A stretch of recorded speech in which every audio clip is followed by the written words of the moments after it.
Olá, irmãos, saúdo cada um de vocês com a graça e a paz do nosso Senhor Jesus Cristo, amém? Meu nome é Miriam Anita e eu estou aqui para fazer juntinho com os irmãos um devocional escrito pelo pastor Paulo Moura. Ele escreveu um texto chamado Senhor, eu estou aqui, que foi escrito para o Manancial, que é um devocional diário produzido pela União Feminina Missionária Batista do Brasil, que oferece meditações baseadas na Bíblia, que é a palavra de Deus. Olha, irmãos, como eu não escrevi nada desse texto, como eu não tenho grande sabedoria para explicar, né? Porque na verdade eu nunca fui a uma escola teológica, eu não sou missionária, eu não sou pastora, eu sou uma pessoa que aprecia ler a palavra e fazer esse devocional diário com os irmãos. O que eu vou fazer? Vou ler o texto e contar para os irmãos aquilo que eu entendi. Tá bom? Então vamos pedir ao Senhor que nos oriente, a mim e a vocês. Senhor Jesus, que o Senhor possa estar tocando no nosso coração, que nós possamos ouvir o seu chamado e reconhecê-lo, Senhor. Que possamos estar disponíveis para atendê-lo. Senhor, perdoa os nossos pecados, ensina-nos o que precisamos aprender. Em teu nome, Jesus, que oramos. Amém. Meus irmãos, a nossa porção bíblica está em Isaías, capítulo 6, versículos do 1 ao 8. E diz assim, ó. No ano em que o rei Uzias morreu, eu vi o Senhor. Ele estava sentado em um trono alto e a borda do seu manto enchia o templo. Acima dele havia serafins, cada um com 6 asas. Com 2 asas cobriam o rosto, com 2 cobriam os pés e com 2 voavam. E diziam em alta voz uns aos outros: Santo, Santo, Santo é o Senhor dos exércitos. Toda a terra está cheia da sua glória. Suas vozes sacudiam o templo até os alicerces, e todo o edifício estava cheio de fumaça. Então eu disse: estou perdido, é o meu fim, pois sou homem de lábios impuros e vivo no meio de pessoas de lábios impuros. Meus olhos, porém, viram o Rei, o Senhor dos Exércitos. Então, um dos serafins voou em minha direção, trazendo uma brasa ardente que ele havia tirado do altar com uma tenaz. Tocou meus lábios com a brasa e disse: veja, esta brasa tocou seus lábios. Sua culpa foi removida e seus pecados foram perdoados. Então ouvi o Senhor perguntar: quem enviarei como mensageiro a este povo? Quem irá por nós? E eu respondi: aqui estou, envia-me. Bem, irmãos, então o versículo chave escolhido pelo pastor Paulo Moura, é o 8, que diz: então ouvi a voz do Senhor conclamando: quem enviarei? Quem irá por nós? E eu respondi: eis-me aqui, envia-me. Ora, nós temos que nos lembrar que o profeta Isaías, ele foi chamado para servir ao Senhor, foi chamado para ser profeta, numa época que, nossa, a história estava muito conturbada, o panorama era desolador, Israel estava assim, numa situação terrível de rebeldia, de violência. E por causa disso, o Senhor estava muito, muito bravo com Israel e estava o quê? Acabando mostrando o seu juízo para eles. O Senhor não estava satisfeito com os israelitas. E foi nesse contexto que o profeta, então, Isaías, teve uma visão do próprio Deus.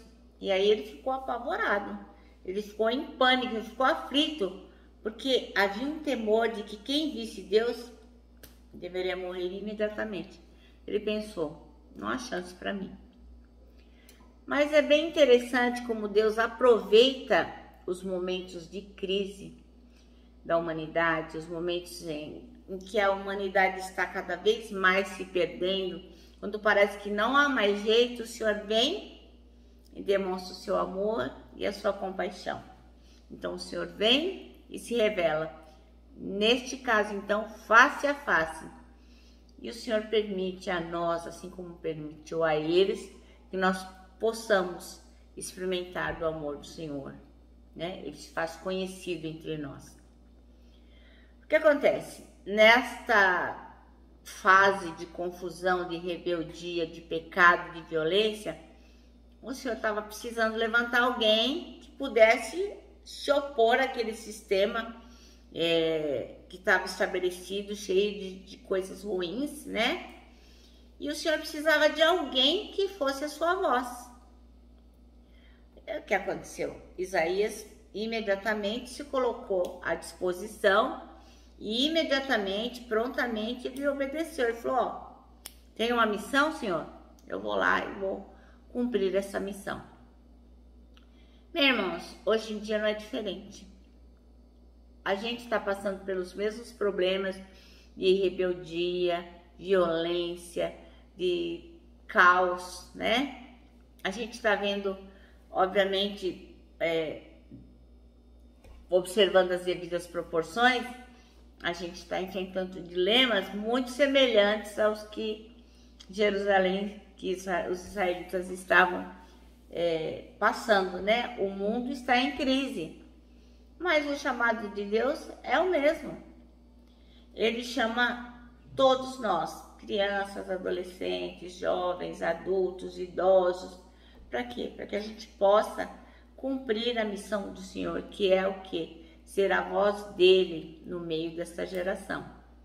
Então você, eu, nós somos as pessoas que Deus quer usar para influenciar essa geração, influenciar o local onde nós estamos, nosso bairro, nosso país, nosso estado, enfim. Onde você estiver, em qualquer área de atuação que você estiver, comprando um peixe, estudando, indo trabalhar dentro da sua família, Deus quer que nós sejamos a voz dele, né? Então, irmãos, coloque à disposição do Senhor todos os seus dons, todos os seus talentos, tudo o que você tem. Fala assim, ó Jesus, é para o Senhor. Como é que eu devo usá-lo para que o seu nome seja glorificado e a sua palavra seja levada? Então nós temos que fazer como quem? Como o profeta Isaías. Nós temos que aceitar o chamado de Jesus, né? Quando ele diz assim, quem enviarei como mensageiro este povo? Quem irá por nós? E nós temos que falar como Isaías, ó, eu tô aqui, Senhor, pode contar comigo. E o Senhor vai nos capacitar, vai nos dar condições de ouvir o seu chamado, nos capacitar para que nós possamos realmente fazer aquilo que ele deseja. Ele conta com você, irmãos, ele conta comigo. E qual é o nosso papel? É dizer sim. Amém? Bom, o nosso manancial termina assim, ó. Quando Deus chama alguém, ele capacita e ele sustenta. E a gente tem que crer nisso. Irmãos, eu me despeço aqui com meu abraço diário e fraternal de ursa. Lembrando que tanta coisa cabe num abraço, irmãos. Olha só que bonitinho, parece um laço. E lógico, não podemos esquecer do nosso versículo lá, Isaías 40:31, que diz assim, que aqueles que esperam no Senhor, ó, terão as suas forças renovadas. Eu tenho certeza, se você é um desses, você vai dizer, Senhor, eu estou aqui. Amém? Bem, eu termino com a minha palavra de ordem, que é gratidão.